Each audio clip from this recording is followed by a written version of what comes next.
وبكده يا حبايبي عملنا مع بعض المش بطريقه سهله وبسيطه. خشوا الفيديو شوفوا عملناه ازاي من بواقي عندك من التلاجة. يا رب تعجبكم الطريقه يا حبايبي.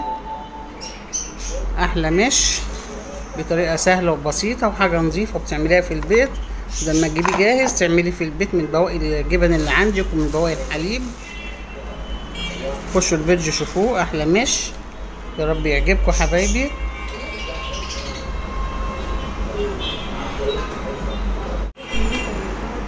السلام عليكم، ازيكم حبايبي؟ عاملين ايه؟ ان شاء الله يا حبايبي النهارده هعرفكم ازاي تعملوا مش الناس اللي ما عندهاش فكره بيه. اولا المش اللي عشان تعمليه من البدايه خالص لازم يكون عندك شرش جبنه او عندك مش قديم بتاخدي منه شويه. يعني زي ما انتم شايفين انا بفك الكيس ده عندي مش انا عاملاه، فهفتحه وهوريهولكوا شكله ايه. بصوا الجمال ده من بواقي جبن ومن حليب ومرتة. باخد الحاجات دي كلها هستغلها واعمل بيها مش. انا مثلا عشان هعلمكم ازاي تعملوا المش وفي نفس الوقت انا هزود المش اللي عندي بمرتة جديدة. انا بحوش القشطة يا حبايبي بتاعت اللبن. كل كمية كده مثلا تيجي لها نص كيلو او كيلو، بضربها في الكبة الكبيرة بشوية ملح لحد ما تنزل الشرش بتاعها، وبعد كده بروح مسيحاها بتطلع سمنة جميلة، وبالشرش بتاعها باخده اعمل بيه المش والمرتة. زي كده مثلا دي مرتة بتاعت طالعة من السمنة اللي انا عملتها من القشطة.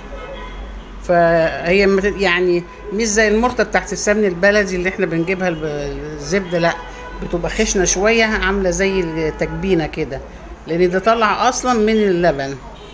فانا معايا المرتة اهي وطلعت كام حبة كده مش من اللي عندنا القديم لازم عشان نعمل بيه الخميرة. وعندي انا جبن شيدر بتبقى مثلا انت عندك جبن شيدر في اواخرها خايفة تبوظ وعاوزة تجيبي جديد تخلصي منها، تعملي بيها ايه؟ نحطها كده على المش اللي احنا هنعمله. زي ما قلت لكم انا عامله حاجات كتير قوي، مش كتير قوي عندي كذا ما بناكلش منه كتير بس بدي لاولادي منه. حبه حليب عندك او لبن قاطع او شرش اللي طالع من الزبده حطيناه كده على حبه المش القدام اهي كده. جبنا الشيدر المبشوره اللي كانت عندي على حبه المش على حبه اللبن. برضو المش بتاعنا مش مفهوش صوص كتير، هو كله جبن ومرتة. وباخد بقى المرتة احطها اهي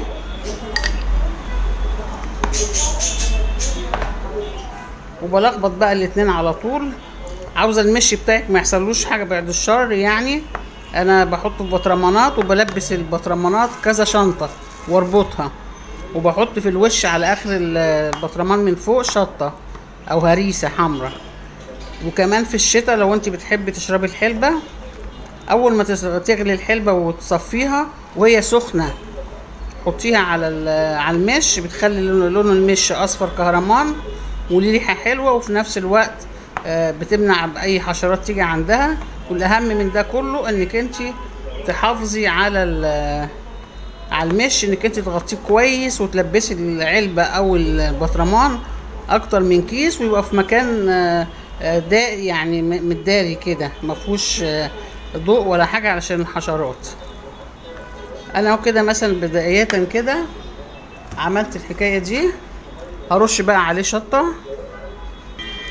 انا حطيت يا حبايبي على الوش كده شويه شطه عفوا الشطه حاميه قوي. رشيت على الوش شويه شطه كده. وعندي حلبه زي ما قلت لكم الاحلى حاجه تحطيها الحلبه. غليتي الحلبه شربتوا الحلبه تاخدي الحب على طول هو سخن تحطيه على المش وتقلبيه فيه.